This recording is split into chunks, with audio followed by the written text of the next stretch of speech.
প্রতিদিন যে 7 কাজ করলে বিষণ্ণতা কমবে। মানসিক স্বাস্থ্য নিয়ে সচেতনতা বেড়েছে। অনেকে আবার নিজের বিষণ্ণতা লুকিয়ে রাখতে চান। হাসি আনন্দের পাশাপাশি এই মন খারাপের অনুভূতিগুলোও জীবনের একটি অংশ। তবে বিষণ্ণতা দীর্ঘস্থায়ী হলে তার প্রভাব পড়ে কর্মক্ষেত্র, সম্পর্ক, এমনকি শারীরিক স্বাস্থ্যের ওপরও। অথচ প্রতিদিন ছোট কিছু অভ্যাসে বদল এনে মনোজগতে ইতিবাচক পরিবর্তন আনা যায়। এখানে রইল তেমন 7টি পরামর্শ। ১. অন্তত 10 মিনিট ব্যায়াম করুন। হালকা ব্যায়াম বা স্ট্রেচিং মন আর শরীর দুটোকেই সক্রিয় করে। সকালে ঘুম থেকে উঠে কিছু সময় ব্যায়াম করতে পারেন। দিনের শুরুতে গায়ে রোদ লাগানো বা হাঁটাহাঁটি করা আমাদের দেহে কর্টিসলের মাত্রা কমিয়ে দেয়, যা মানসিক চাপ কমাতে সাহায্য করে। দৈনন্দিন কাজের মধ্যেই ব্যায়ামকে অন্তর্ভুক্ত করা যায়। সন্তানকে স্কুল থেকে আনা নেওয়ার পথে হাঁটতে পারেন। অফিসে যাওয়ার সময় কিছুটা পথ হেঁটে যেতে পারেন। লিফটের পরিবর্তে ব্যবহার করতে পারেন সিঁড়ি। ২. শরীরের রোদ লাগান। অনেকে দিনের বেশিরভাগ সময় 4 দেওয়ালের মধ্যে কাটান। এতে মনের উপর চাপ বাড়ে। ভিটামিন ডি এর অভাবে হতাশা ও উদ্বেগ দেখা দিতে পারে। তাই মন ভালো রাখতে প্রতিদিন সূর্যের আলোর সংস্পর্শে আসা খুবই গুরুত্বপূর্ণ। কয়েক মিনিটের জন্য হলেও বাইরে বের হন। বেরোনোর সময় না থাকলে দিনের বেলায় অন্তত জানালার কাছে গিয়ে দাঁড়ান। প্রকৃতির আলো বাতাস মানসিক ও শারীরিক স্বাস্থ্যের জন্য ভালো। ৩. প্রতিদিন একই সময় খান। অনেক সময় জীবনযাত্রায় পরিবর্তন আনতে আমরা নানা ধরনের কঠিন পথ বেছে নিই, কিন্তু সহজ কাজও না জানার কারণে এড়িয়ে যাই।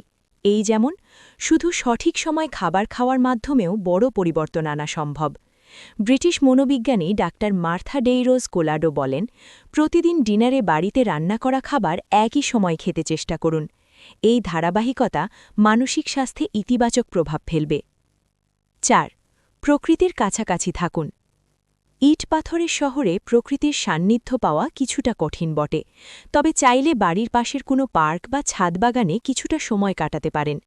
ইংল্যান্ডের ডার্বি বিশ্ববিদ্যালয়ের অধ্যাপক মাইলস রিচার্ডসন বলেন, প্রকৃতিকে কাছ থেকে দেখলে সুস্বাস্থ্য বজায় থাকে, মনও ভালো থাকে। ৫. উদ্বেগ কমানোর ৫-৪-৩-২-১ কৌশল। 7 lion yard wellbeing and holistic health ক্লিনিকের মনোবিদ শার্লট অ্যাকেনিয়ামি অতিরিক্ত মানসিক চাপ অনুভব করলে ৫-৪-৩-২-১ কৌশল ব্যবহার করার পরামর্শ দেন। এই মজার কৌশল হল, প্রথমে চারপাশে তাকান, এরপর 5টি জিনিসের নাম বলুন যেটা আপনি দেখতে পান, 4টি জিনিস যেটা আপনি স্পর্শ করতে পারেন, 3টি জিনিস যেটা আপনি শুনতে পান, 2টো জিনিস যেটা আপনি ঘ্রাণ নিতে পারেন, এবং এমন একটি জিনিস যেটির স্বাদ নিতে পারেন। মানসিক চাপ ও উদ্বেগ কমাতে এটি খুবই কার্যকর। ৬. ডিজিটাল ডিটক্স করুন। হাতে তুলে নিন পড়ব করেও পড়া না হওয়া চমৎকার কোনো বই। সামাজিক যোগাযোগ মাধ্যমে সারাক্ষণ সক্রিয় থাকা অনেক সময় আমাদের অজান্তেই মনকে ভারাক্রান্ত করে।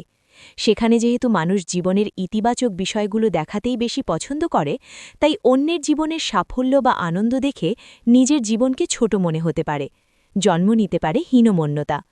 তাই প্রতিদিন কিছু সময়ের জন্য ফোন বা ল্যাপটপ থেকে দূরে থাকুন, হাঁটতে যান, প্রিয়জনের সঙ্গে কথা বলুন বা চুপচাপ জানালার বাইরে তাকিয়ে থাকুন। এটি ডিজিটাল ডিটক্স, যা মস্তিষ্ককে বিশ্রাম দেয় ও মনোযোগ বাড়ায়।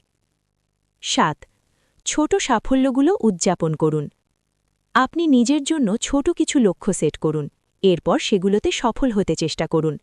অন্যের কাছে সেটি সহজ ও স্বাভাবিক মনে হলেও আপনার এই ছোট্ট সাফল্যের জন্য নিজেকে ধন্যবাদ দিন। নিজেকে অতিরিক্ত চাপের মধ্যে ফেলবেন না।